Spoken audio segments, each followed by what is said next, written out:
मेरे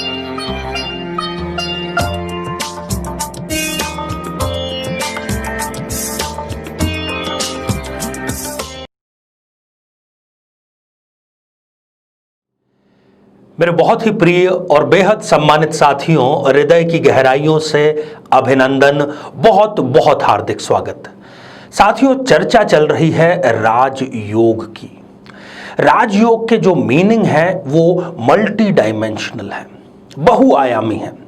राजयोग का अर्थ केवल इतना नहीं कि सत्ता की किसी कुर्सी को प्राप्त कर लिया जाए, सत्ता का स्वाद चख लिया जाए।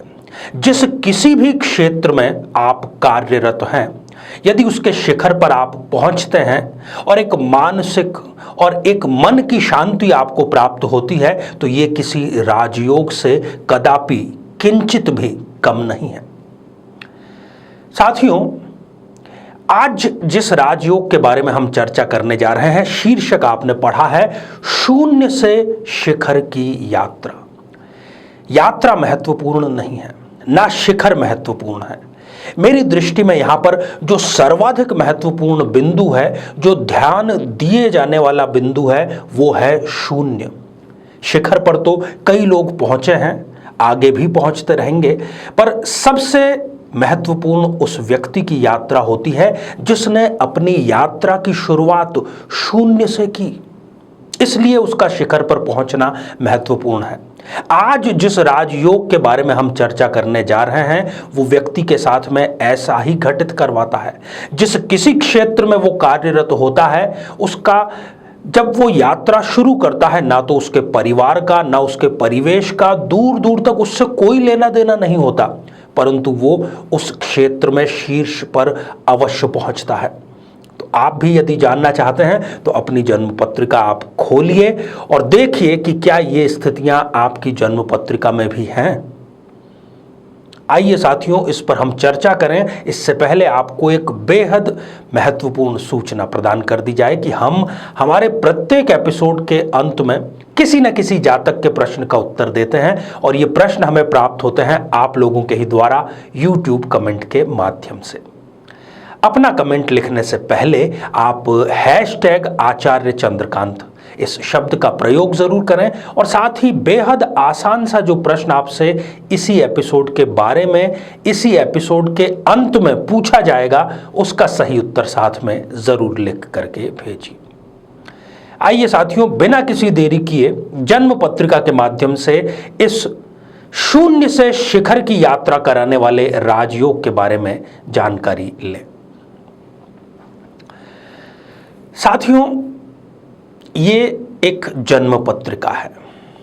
जिस योग की हम चर्चा करने जा रहे हैं वो खास तौर पर ही क्या 100% रूप से केवल 4 लग्नों में ही विद्यमान हो सकता है, और वो लग्न है सिंह लग्न, कर्क लग्न, धनु लग्न और मीन लग्न। अर्थात लग्न में ही जिस व्यक्ति के 4 या 5 या 9 या 12 है, इन चारों में से कोई एक अंक यदि लग्न स्थान में आपके लिखा हुआ है, और इसके साथ ही सूर्य देव लग्न में ही विराजमान है, जो व्यक्तित्व का स्थान है, सूर्य यदि लग्न में विराजमान है, और इससे भी महत्वपूर्ण बात कि इस स्थिति के अतिरिक्त ये जो सूर्य है ये रेवती नक्षत्र में, पूर्व फाल्गुनी नक्षत्र में, उत्तर फाल्गुनी नक्षत्र में, पुष्य नक्षत्र में या मूल नक्षत्र में, इन 5 में से यदि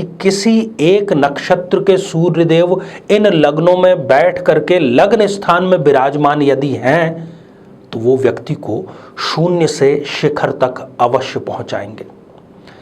साथियों, कुछ यहां पर मैं जन्म पत्रिकाओं का आपको उल्लेख जरूर करना चाहूंगा जो मुझे इस वक्त याद आ रही है, मेरी स्मृति में जो अपनी दस्तक दे रही हैं, ताकि आपको पता लगे कि ये कितना प्रभावशाली योग है। साथियों, कर्क लग्न की ही जन्म पत्रिका में ये ही स्थिति, अर्थात 4 नंबर कर्क लग्न और लग्न में ही सूर्य का विराजमान होना, ये स्थिति थी बाल गंगाधर तिलक जी की जन्म पत्रिका में। किसी पहचान का ये मोहताज नहीं है।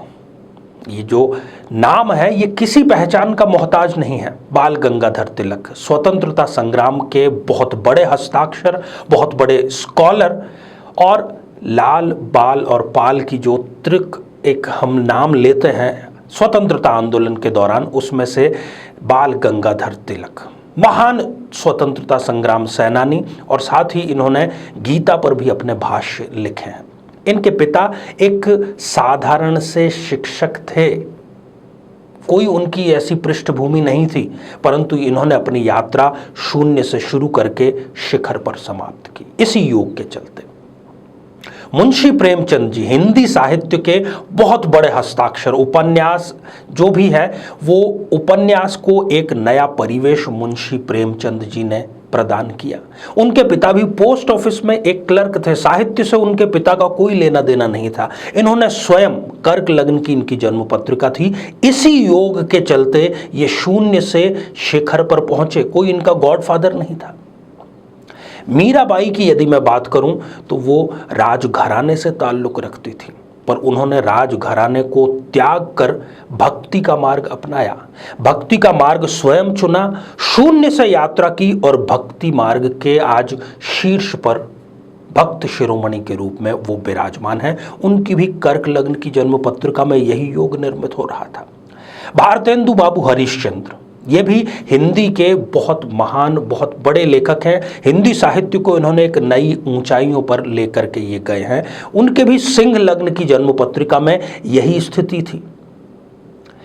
धीरू भाई अंबानी, ये तो शब्द बिल्कुल मेरे हिसाब से बच्चे बच्चे के आज मुख पर होगा।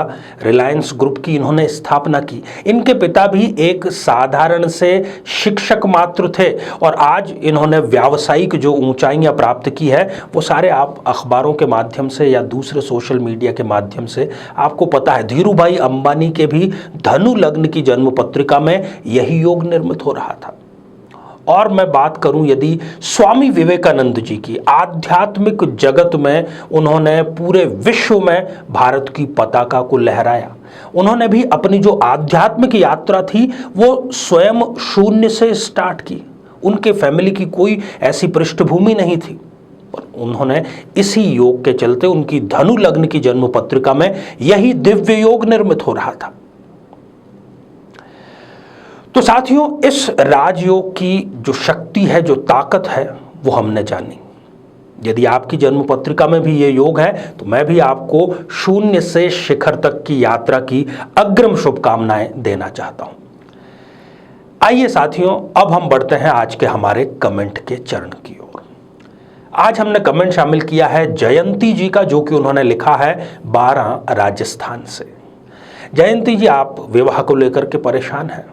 आयु विवाह की आपकी लगभग समाप्ति की ओर है, तो विवाह कब होगा ये प्रश्न आपने पूछा है। जयंती जी, परेशान होने की आवश्यकता नहीं है। सप्तमेश जो आपका सूर्य है वो त्रिक स्थान में जाने के कारण ही ये अत्यधिक विलंब आपके साथ में हुआ है। हो सकता है आपने उचित उपाय भी ना किए हों, परंतु अभी जो योग है मार्च 2021 तक आपके शादी के बहुत अच्छे योग चल रहे हैं। तो मैं चाहूँगा कि आप एकादशी और अमावस्या इन दोनों के व्रत प्रारंभ करें और बहुत ही शीघ्र एक बहुत सुंदर रिश्ता आपके लिए आएगा। कुंडली मिलान आप जरूर करिएगा। मेरी तरफ से आपको ढेर सारी शादी के लिए अग्रिम शुभकामनाएं।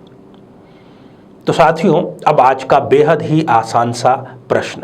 आज हमने जिस राजयोग के बारे में चर्चा की उसमें लग्न में किस ग्रह की उपस्थिति अनिवार्य है, उस ग्रह का नाम आपको लिख करके भेजना है। साथियों, राजयोग के इससे भी अधिक रोचक, इससे भी अधिक रिसर्च बेस्ड, इससे भी अधिक जीवन को बेहतर बनाने वाले कार्यक्रम आपका इंतजार कर रहे हैं। आप सभी स्वस्थ, समृद्ध और शांतिपूर्वक जीवन व्यतीत करें। नमस्कार। जीवन में किसी समस्या का सामना कर रहे हैं, जैसे कि शादी में देरी होना, पति पत्नी में मनमुटाव या तलाक तक की नौबत आ जाना, संतान का प्राप्त न हो पाना, नौकरी या धन प्राप्ति में बाधा आना, जीवन के प्रत्येक क्षेत्र में किसी न किसी प्रकार की बाधा आना, तो आज ही अपनी जन्म पत्रिका का संपूर्ण विश्लेषण करवाएं और पाएं समस्या से सदैव के लिए मुक्ति।